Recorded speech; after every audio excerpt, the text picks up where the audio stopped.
This video is now in session, and the Senate Democrats, and Chuck Schumer should not be celebrating about the debt ceiling. So, a couple of days ago, the debt ceiling was finally raised by 11 Republicans and 50 Democrats in a temporary measure to extend the debt ceiling deadline from October to December. So, that has now been done. But basically, Chuck Schumer afterwards said that this was a victory for the Democrats and a loss for the Republicans because the Republicans folded, that Mitch McConnell folded to the pressures of the Democratic Party. But Mitch McConnell, he's savvier than everyone thinks, and there is a reason why McConnell extended the deadline specifically to December, and that is something Democrats should worry about. which is that which is that Mitch McConnell is making a political calculation that the $3.5 trillion budget bill, which is pretty partisan and is not liked by the majority of Republicans.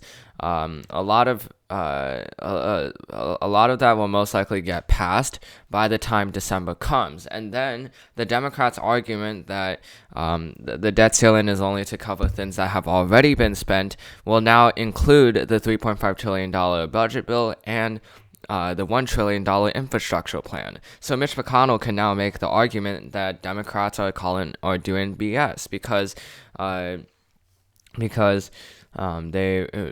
you're raising the debt ceiling in order to pay off the $3.5 trillion budget plan.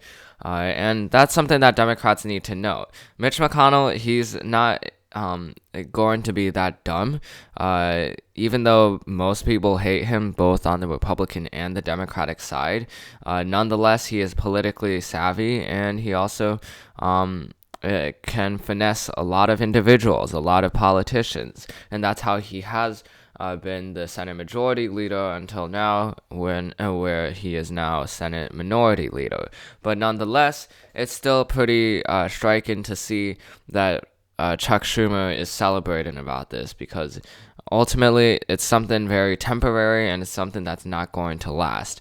But this also goes into the broader things that are at play for the Biden administration. The debt ceiling has temporarily been lifted, but there's still a lot of issues that the Democrats will have to compound with. For example, the $1 trillion infrastructure bill and the $3.5 trillion budget bill.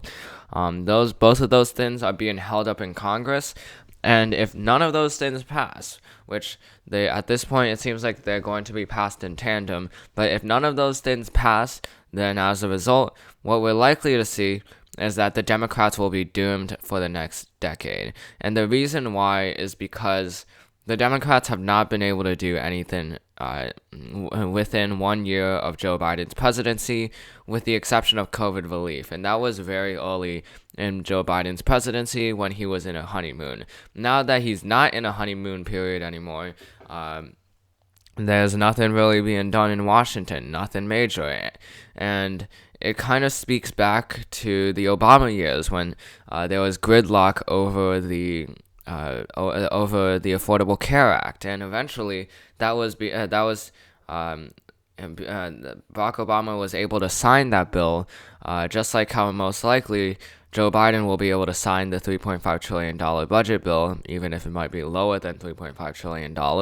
But it's getting increasingly unpopular for a lot of Americans because of the spending, because of the price tag. If you look at individual policies, they're all popular with Democrats and Republicans, but if you combine them together and put a price on them, then that's when a lot of Republicans start to say no, that this is too much for America and that it could possibly be treading towards socialism. And that's the same kind of tone that Barack Obama towards Barack Obama's Affordable Care Act, which is that it's too much, it's treading towards socialism, and the Democrats should no longer be in power. Now, the difference, though, is that in 2008, the House had a very big lead for the Democratic Party, more than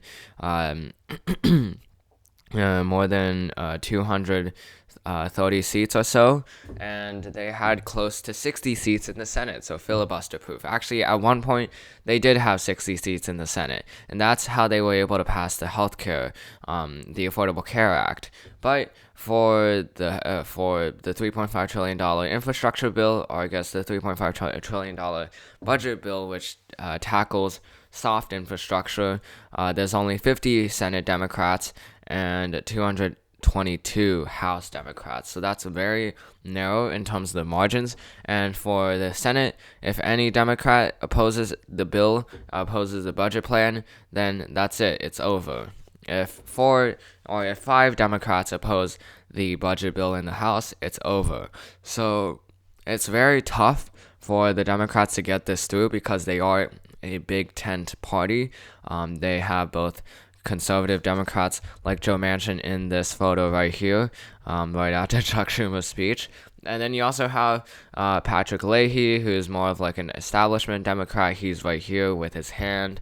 And then you also have Bernie Sanders. Bernie Sanders is the progressive